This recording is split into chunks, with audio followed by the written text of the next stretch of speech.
Hey, bienvenido a este primer análisis del canal. Imagino que si has llegado hasta aquí es porque tendrás curiosidad por saber de qué va o cómo critico La fuga de Logan. Sin embargo, antes de empezar, permíteme que te cuente un poco de qué va a ir este proyecto. Mi nombre es Enric Rius, estudiante de comunicación, y estoy empezando el que será el trabajo del final de mi carrera. El proyecto que estoy creando consiste en hacer un trabajo sobre crítica de cine enfocado al mundo de los transmedia, es decir, a través de varias plataformas y con varios formatos. Esto que podréis ver aquí, en el canal de YouTube, serán los análisis técnicos de películas que traeré, me imagino, cada 15 días más o menos. Luego tenéis una página web llamada riusframes.wixsite.com/frames, lo dejaré todo en la descripción, donde tenéis un análisis contextual sobre las películas, sobre la sociedad y la política de esa época, porque es un elemento que influye mucho a la hora tanto de hacer como de consumir cine. Y por último tendréis un enlace a iVoox, al canal de Rius Frames y el programa Frames, en el que analizaremos la narrativa de las obras. Hablaremos de la historia, los personajes y de todo lo que engloba al análisis narrativo. De hecho, a fecha de publicación de este vídeo ya están publicados tanto el análisis contextual en la web como el podcast en iVoox, con un análisis de algo más de una hora, o sea que profundizamos al máximo con los detalles. Bien, presentaciones hechas. Si quieres ver La fuga de Logan, empezamos.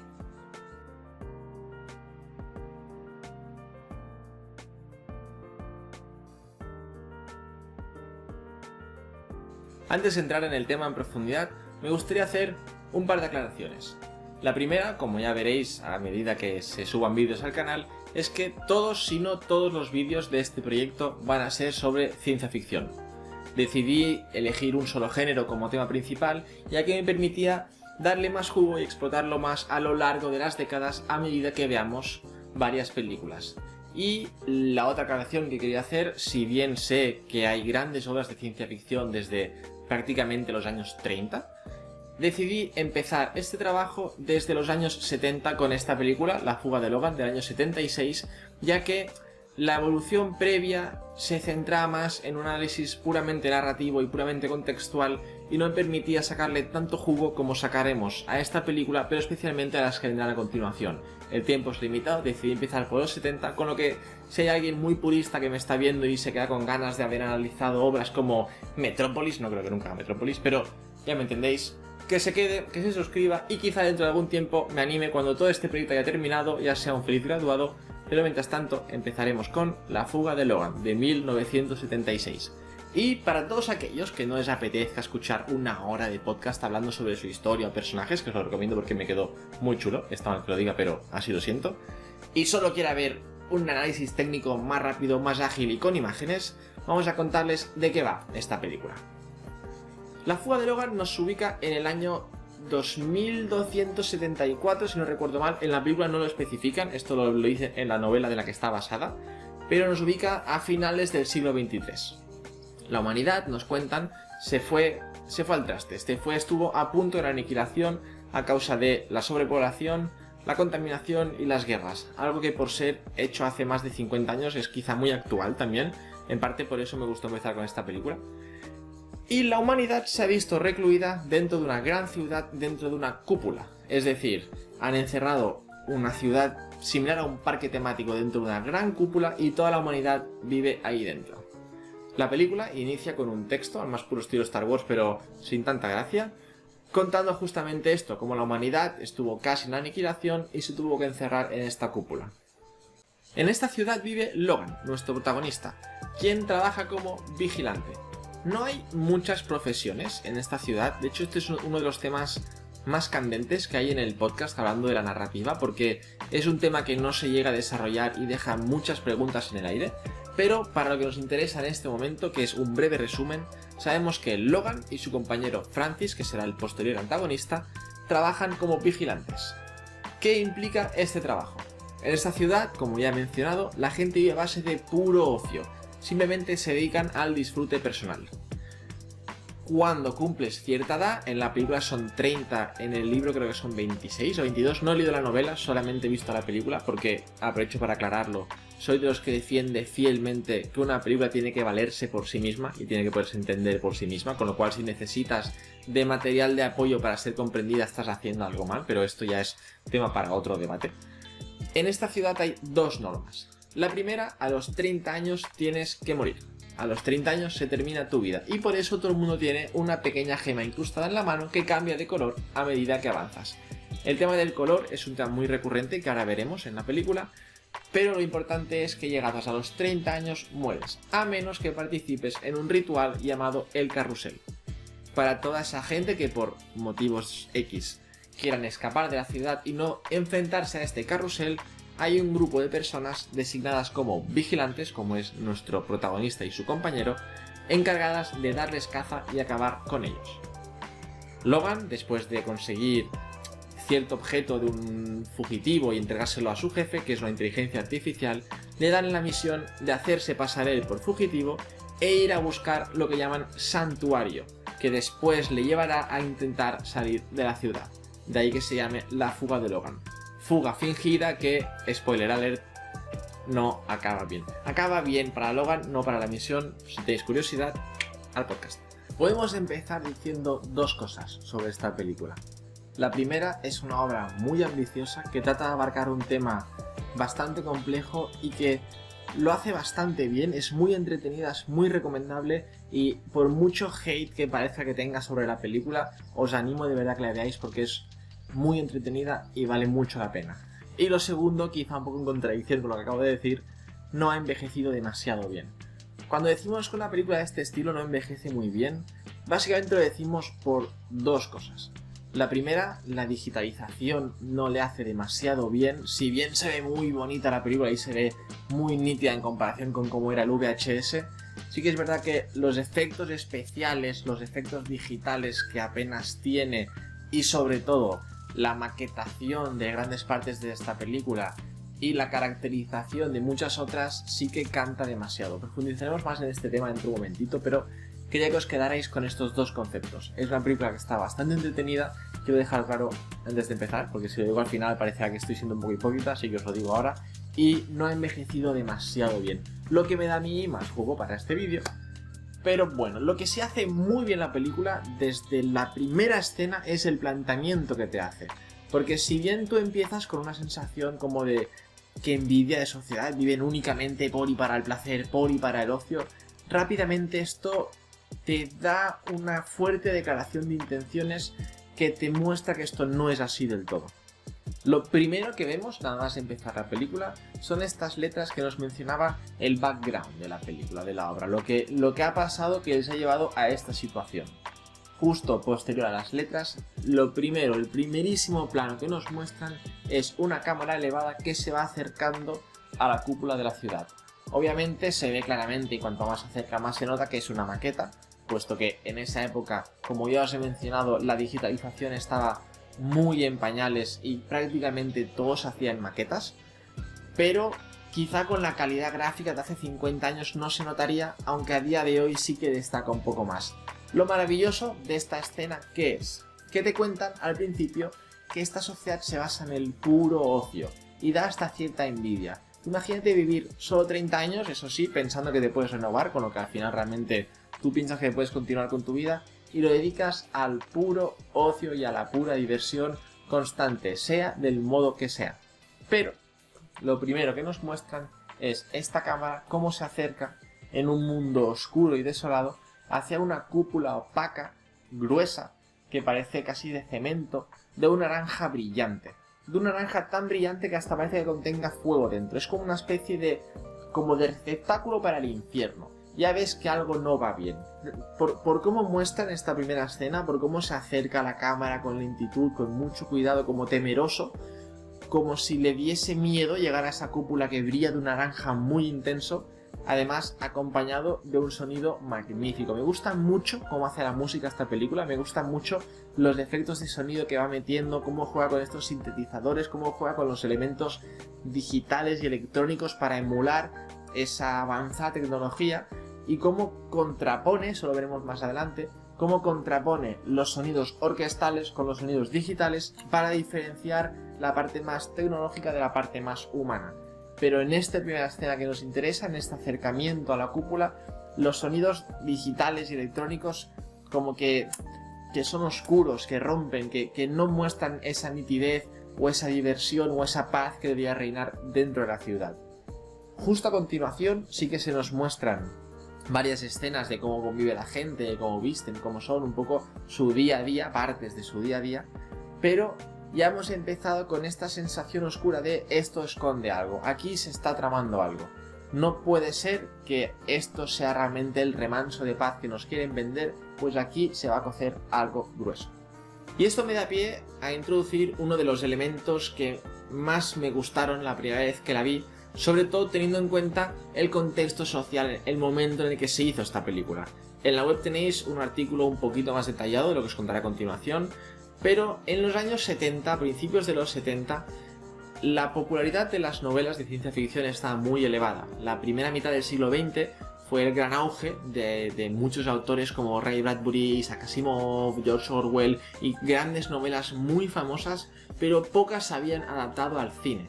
Con lo cual la gente no estaba acostumbrada, como podemos estarlo ahora, a reconocer y a saber identificar según qué estímulos visuales y según qué elementos que se nos hacen muy característicos. Es algo que, por ejemplo, Disney supo integrar muy desde el principio con sus héroes y sus villanos únicamente con la paleta de color, y en este caso La fuga de Logan hace algo parecido, que es representar todos sus elementos con una paleta de colores muy clara. Junto, además, como lo he mencionado hace un rato, con los efectos de sonido. No solamente porque los vigilantes vayan de negro y cada persona vista con el color acorde a su edad, en este caso al color de su gema que va cambiando en función de la edad que tienen, sino que además todos los sonidos van también muy acompasados a lo que tienes que sentir cuando ves la escena. Es decir, la gran sede y la gran habitación del jefe de la inteligencia artificial que domina esta ciudad es oscura, vacía, muy fría y apenas hay música, simplemente son los pocos efectos de sonido que hace la máquina y que hace el protagonista al moverse y al hablar, y dan una sensación muy poco cálida. Realmente dan una sensación un poco como de prisión. Incluso la butaca en la que le sientan, por cómo está distribuido, bajo un foco, con la luz roja que le cae encima, da la impresión de ser un interrogatorio, y eso ya te pone un poco como... ya te avisa que algo no está bien. Y esta paleta de colores y estos efectos de sonido, como os comentaba, los vemos a lo largo de toda la película. Tanto para enfatizar cómo conviven dentro de la ciudad con esta música electrónica, digital y estos colores más fríos en según qué momentos y más cálidos cuando están, por ejemplo, en la plaza con otra gente y un poco marcando esos espacios, dando también a entender con esta diferencia de colores que lo que la gente ve, siente y vive es diferente a lo que en realidad ocurre. Cuando ves las situaciones y momentos en los que los ciudadanos hacen su vida, se divierten, están en un jacuzzi, están ahí haciendo sus cosas, el entorno es más bonito, es más luminoso, incluso el filtro es un poco menos oscuro, es un poco menos granulado, con lo que le da esta sensación como más de libertad que realmente están buscando. E incluso muchas veces tapan o no muestran que hay una cúpula, da la sensación de que están al aire libre, pocas veces se nos muestra el techo. Sin embargo, cuando vemos la estancia de la inteligencia artificial, la estancia cuando van a Catedral, que es un sitio que también te lo pintan como más oscuro, para eso tenéis el podcast, son zonas más claustrofóbicas, más apagadas, más oscuras, con paletas de colores menos viva, para que ya nos pongan en situación. Y la música hace lo mismo todo el rato, ya no solo para marcar el bien o el mal. Por ejemplo, hay un momento dado en el que se nos muestra que en la ciudad hay una zona, el barrio del amor lo llaman. Es una zona dedicada un poquito más a lo que es la parte más adulta de la película, por decirlo así, aunque no se ve nada explícito, pero lo dejan entrever, que es una zona dedicada al sexo, al disfrute físico, por cómo lo pintan seguramente incluso al consumo de estupefacientes, de drogas, de alcohol, etc.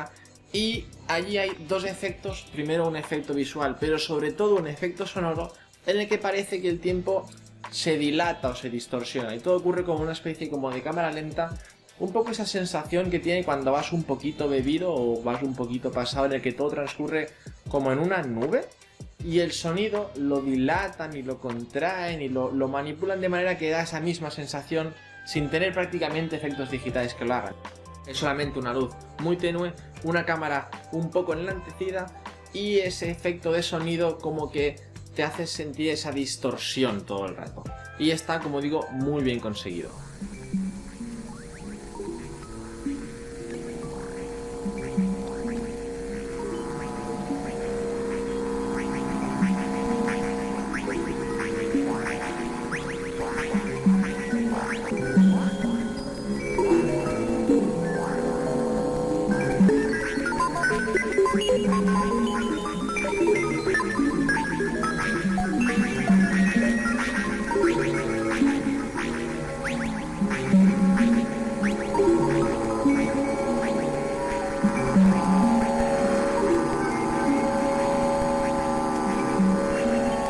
Siguiendo un poco con esta reflexión que hacíamos sobre la tecnología que presenta y cómo muestra la ciencia ficción, hay un tema del que siempre me ha gustado mucho analizar y es básicamente el motivo por el que elegí este género para hacer este trabajo, y es cómo muestra cada sociedad su visión del futuro.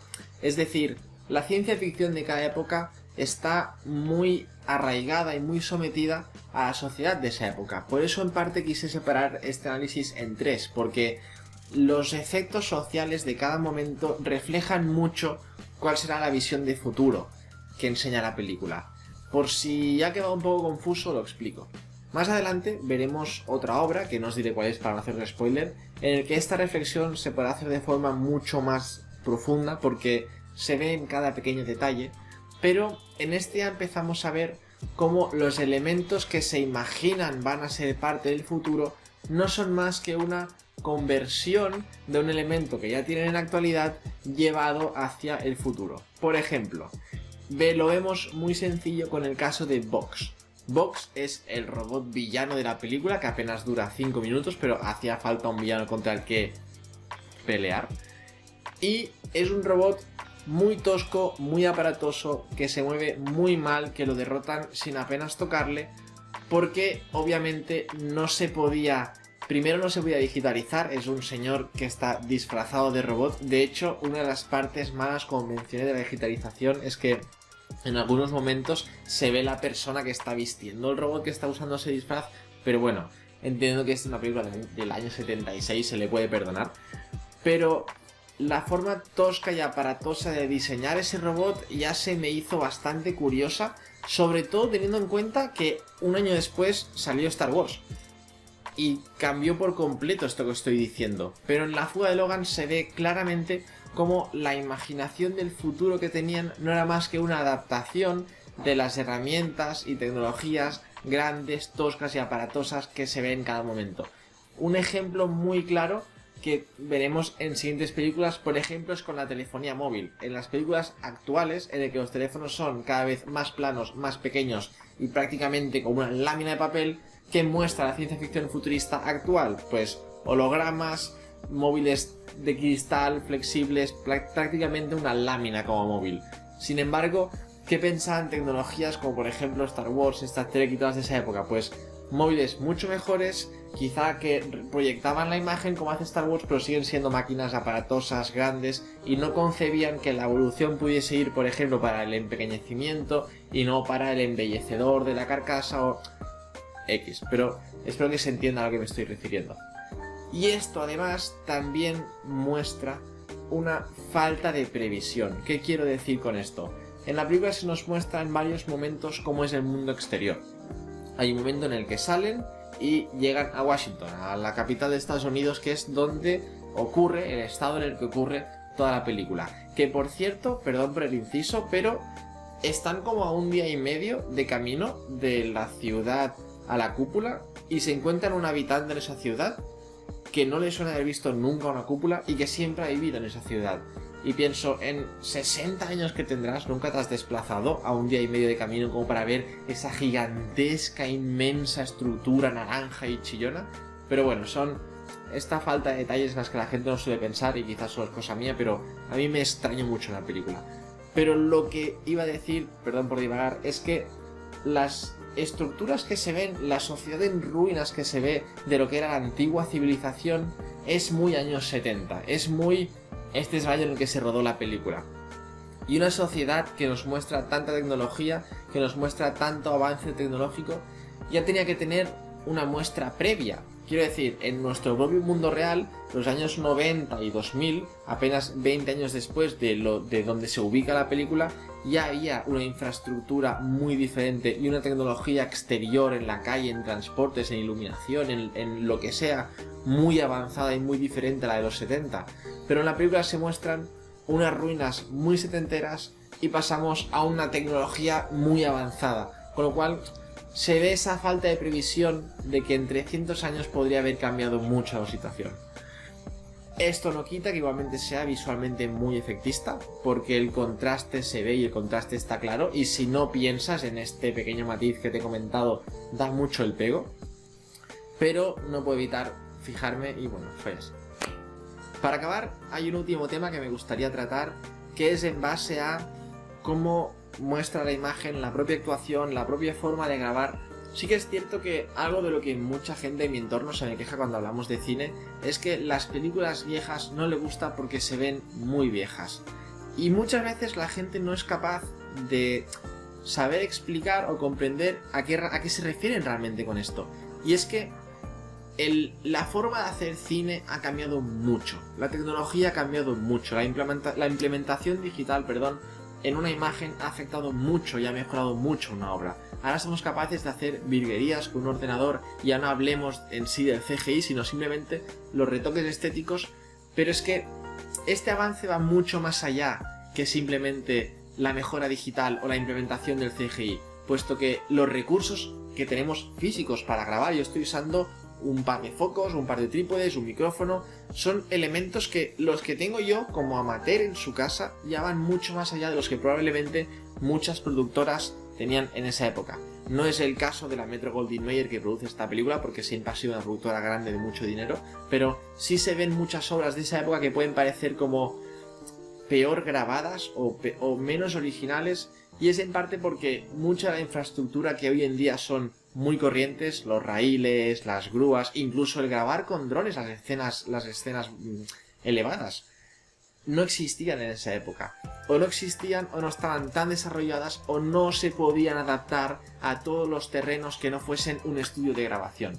Entonces, estas carencias también se ven en la película. Se ven sobre todo cuando están andando por el exterior, que es un exterior real, que es zona boscosa de verdad, en el que no hay planos tan efectistas o planos con tanto mensaje como puede haber dentro de la ciudad, que son todo estudios y todo maquetas.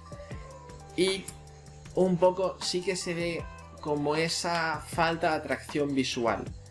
La peli compensa con los colores, con la estética, con cómo está trabajada. La película compensa esa carencia visual, por decirlo de alguna manera, que no es en sí una carencia, pero compensa esa falta de originalidad en la forma en la que se graba.